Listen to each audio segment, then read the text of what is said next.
결혼한 자녀가 있는 부모님들이 자주 하는 말씀이 결혼 전에 내 아들이, 내 딸이 부모한테 참 잘했었는데 결혼하더니 딴 사람 된 듯해서 서운하다고 합니다. 잘 키워놨더니 돌아오는 게 없다는 거예요. 그렇지만 결혼한 커플들은 나름대로 고민이 많이 있답니다. 자신의 부모를 공경하라는 범위를 어디까지 지켜야 하는지, 남자가 부모를 떠나서 그 아내와 연합하여 둘이 한 몸을 이루라고 하는 두 개념이 상반되는 거냐라고 물어보세요. 여러분은 어떻게 생각하세요? 두 계명 사이의 경계선이 혼동되는 거겠죠? 관심 있으시면 계속 들어보세요. 한국인들은 고부간의 갈등 문제가 오래 지속되어 온 게 사실인데, 이 부분의 교육을 서둘러 받았더라면 좋은 사회가 되었을 텐데 늦게 깨달았어요. 그죠? 제가 현재 살고 있는 호주에서 느끼는 점은 부모와 자녀 사이에 그 세대 간의 차이가 있다 하더라도 기본적으로 받아들이며 적응하는 수치가 분명히 존재하고 있다는 거예요. 이 말은 사람에 따라서 전혀 개념 없이 자기 입장만 고집하기도 하고, 반면에 또 타인을 배려하는 사람은 어디에나 있다는 거죠.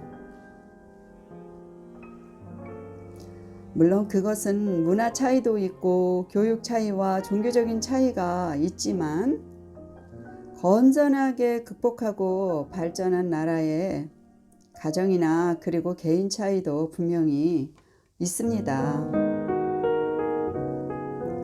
하나님이 아담에게 여자를 데려다 주셨더니 아담은 한 말이 이는 내 뼈 중에 뼈요 살 중에 살이네 했어요. 이것은 아담에게서 나뉘어 나갔다는 의미도 되고, 그래서 자신에게 가장 중요한 존재라는 것도 되는 거죠. 그리고 아담은 여자라고 불렀어요. 그러니까 자신의 소중한 분신이라는 의식이 강한 거죠. 그 이유로 남자는 부모를 떠나 여자와 연합하여 한 몸을 이루기를 강하게 원하게 된 거예요. 분신을 채우기 위한 열심인가요? 아무튼 이것은 하나님이 구조화하신 일입니다. 시작하셨어요. 그래서 이 원리를 잘 생각해 보면은 성장한 자녀들이 자신의 배우자를 만나 결합하는 것에 부모가 어떻게 해야 하는지 힌트가 되죠. 또 부부가 됐으면 어떻게 가족 구성원과의 관계를 잘 협력해야 하는가를 알게 하는 출처가 됩니다. 자, 그러니까 잘 한번 들어보세요.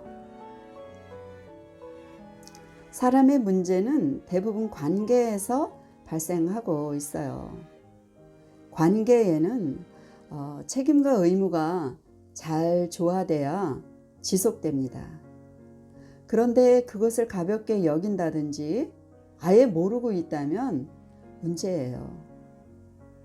사람이 성장하면서 자기에 대한 관리를 할 수 있어야 되는데, 그렇지 않으면 내동댕이 쳐지기가 딱 맞죠. 하나님이 사람을 지으셨을 때 성인으로부터 시작했어요.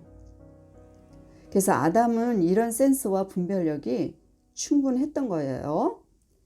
아담이 여자를 보고 내 뼈 중에 뼈요 살 중에 살이다라고 한 것은 그녀를 존중한 거죠. 그래서 그녀의 말을 다 인정했어요. 금지된 과일임에도 불구하고 그냥 먹었잖아요. 말 잘 듣는 남편이었죠. 그런데 하나님의 말씀은 지키지 못했네요. 그에게 하나님은 어떤 의미였나요? 창조자요? 명령자요? 생명의 주관자요? 생명의 아버지라고 알았을 거라고 저는 의심치 않아요. 그럼에도 불구하고 아담은 양쪽 관계의 딜레마에 빠져버린 거죠. 그렇죠? 예. 아담은 이때 누구의 말에 비중을 두었어야 할까요? 아내가 생기기 전에 아담의 주 관계자는 누구였을까요? 누구죠? 예. 이것을 우선순위로 봐야 했고 그 신중성을 잊지 않았어야 했죠. 여러분, 이것은 아주 중요한 포인트입니다. 어쨌건 아담이 빠져버렸던 딜레마가 오늘까지 지속됩니다. 자, 그런데 예수는 이는 내 피요 내 몸이다 하고 자신을 주셨어요. 누구에게요? 누구에게 주셨나요? 그가 죽으시기 전 택하신 제자들과 마지막 오찬을 하시면서 대속의 죽음의 상징인 피와 살을 온 인류에게 주신 거예요. 그러니까 예수 그리스도는 자신이 피로 산 사람들을 얼마나 사랑하시겠어요. 자신 안에 들어오는 길을 쉽게 열어놓고 계신 거죠. 이것은 무슨 뜻일까요? 관계를 원하시는 거예요.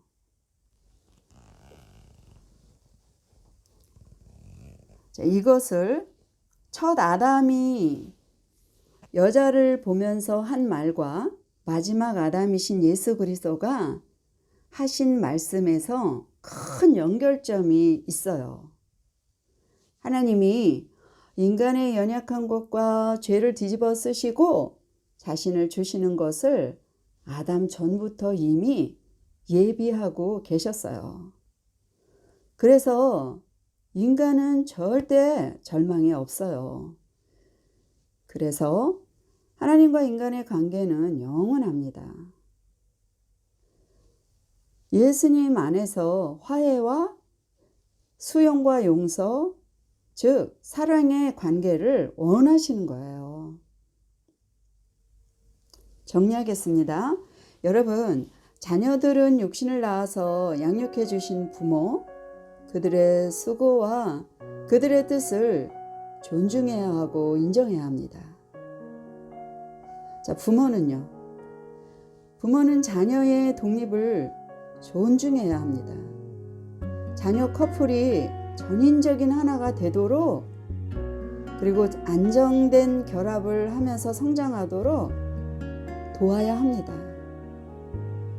그래야 다음 세대의 자녀들을 잘 양육할 수 있죠. 누가 부모를 사랑하고 싶지 않다 하고 누가 자녀를 사랑하고 싶지 않다고 하겠어요. 다 사랑한다고 하죠. 그러나 부모나 자녀 사이에서 그 가치관의 관점이 다를 때는 성경적 가치관 안에서 재구성하실 것을 권하는 것입니다. 예수 그리스도 안에서 가치관의 관점을 찾으라는 것입니다. 그것이 관계의 딜레마에서 가장 적합한 해결점을 보는 것입니다. 다음 영상에서 계속하겠습니다.